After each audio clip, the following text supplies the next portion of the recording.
Почитувани граѓани, колеги пратеници, веќе втор ден во оваа сала продолжуваме со расправа за предлог законот за изменување и дополнување на законот за заштита од пушењето.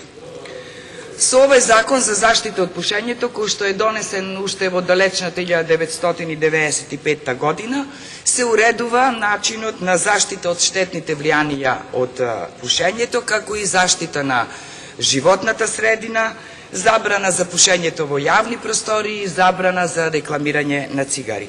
И сето тоа е во ред. Неспорно е дека требаше и мораше оваа област законски да се регулира, впрочем исто така како што е направено и во останатите земји членки на Европската Унија.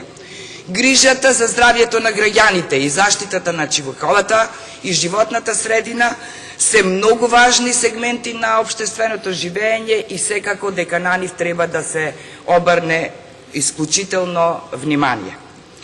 Но овој закон, кој што од 95 година до ден денес е менуван 8 пати, од 2008 година наваму се воведувани се построги и поригорозни правила за заштита од пушењето, за кои што како опозиција сметаме дека се премногу ограничувачки и премногу ригорозни како за вршителите на угостителските услуги, така и за самите пушачи.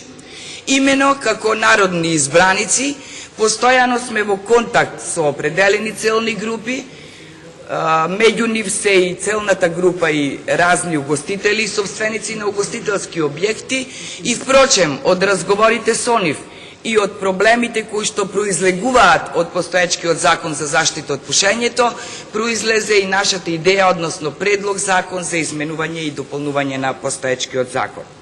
Имено актуелните законски решенија значително ја влошија и онака лошата економска состојба на граѓаните во Република Македонија, особено на оние граѓани кои што се занимаваат со угостителска дејност. Неспорен е фактот дека актуелните постоечките законски решенија драстично ја намалија посетеноста во ресторани, кафеани, дискоклубови и други угостителски објекти, што доведе до опаѓање на прометот и профитот и финансиската и економската моќ на собствениците на угостителските објекти.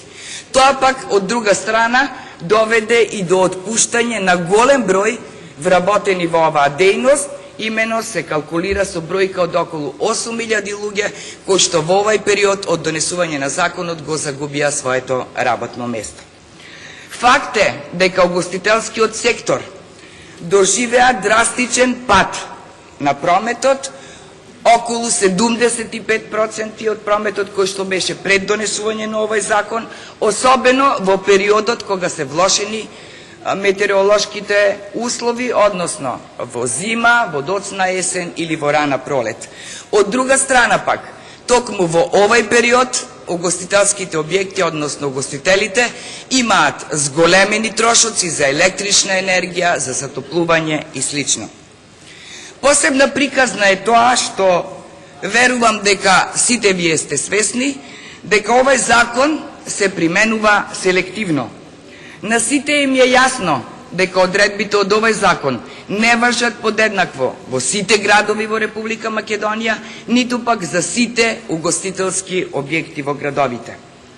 Повеќе од јасно е дека овој закон не важи или најчесто не важи за истомислениците на оваа власт, додека оние пак кои што не ја поддржуваат оваа политика се приморани да плаќаат драконски казни, од кои што, верувајте, боли глава.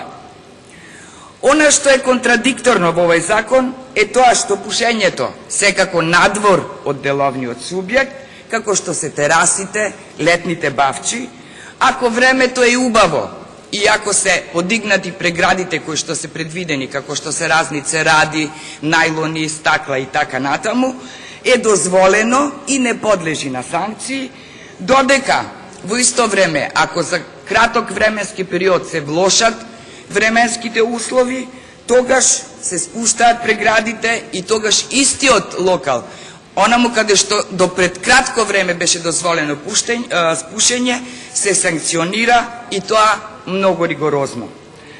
Тоа ги става угостителите во директна зависност од временските услови, што ќе признаете е прилично неблагодарна ситуација. Колеги пратеници, сметам дека сите ние овде како пратеници не смееме да дозволиме едно системско решение, како што е овој закон за заштита од пушењето, може да зависи од временските услови, а уште помалку зависи од селективниот пристап на оваа власт. Или ако сакате, држава која што води сметка и се грижи за развојот на туризмот, мора да води сметка и за негативните последици кои што се предизвикани од актуелното законско решение. Оттаму произлегува и нашата цел. Овој закон единствено да се направи пофункционален, односно да се променат неколку одредби од овој закон, со што видливо ќе се намалат економските и социјалните проблеми кои што произлегуваат од постоечкото законско решение. Измената што ја предлагаме се однесува исклучиво за дозволено пушење на места во кои до сега во летниот период беше дозволено пушење. При тоа секако дека останува одредбата за забрана на пушењето во деловниот субјект или во јавни институции, како што се ресторани, училишта, болници или други јавни места, и тука апсолутно немаме никаква дилема. Така секој граѓанин ќе има право на избор, односно можност да избере да престојува во простор каде што е забранено пушење, и тоа право нема право никој да им го одземе. Во таа смисла и правото на слободен избор на граѓаните и на стопанските субјекти. И понатаму граѓаните кои што не се пушачи ќе имаат исклучително можност да престојуваат во затворен простор, било каде што не е дозволено пушење и каде што нема да биде апсолутно загрозено нивното здравје. Впрочем, ако ги погледнеме искуствата од земјите членки на Европската Унија, ќе видиме дека од 28 членки на Европска Унија, во само 9 од нив е комплетно забрането пушење. Во сите останати држави овој закон за забрана на пушењето е полиберален од кај нас.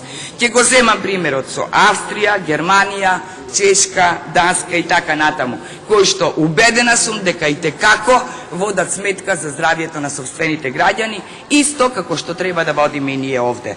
Еве примерот само за Чешка, каде што во ресторани и во барови апсолутно постојат само препораки или предлози, или воопшто нема забрана за пушење, додека во други јавни простори има делумно забрана или обезбедено простор за непушачи.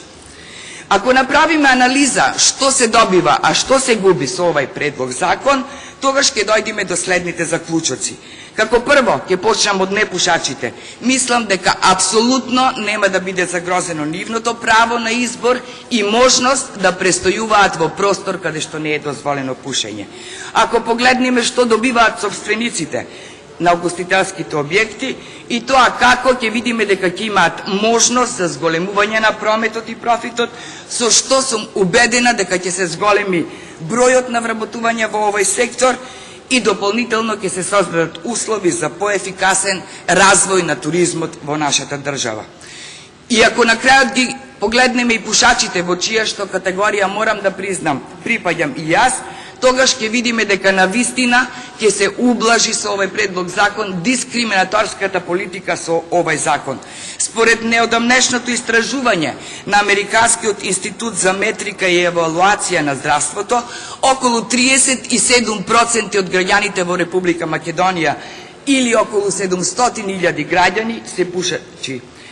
Ќе се согласите, воопшто не е пријатно, ниту пак достоинствено на температури од минус 15 степени Целзиусови да се стои надвор пред некој објект за да се испуши една цигара. И покрај тоа што самите пушачи се свесни за штетното влијание од пушењето, сепак одлучиле да си го приуштат тоа задоволство. Од друга страна, ве убедувам дека овој предлог закон се заснува на начелото на законитост, почитување на човековите прави и слобода и права и гарантирање на нивно остварување.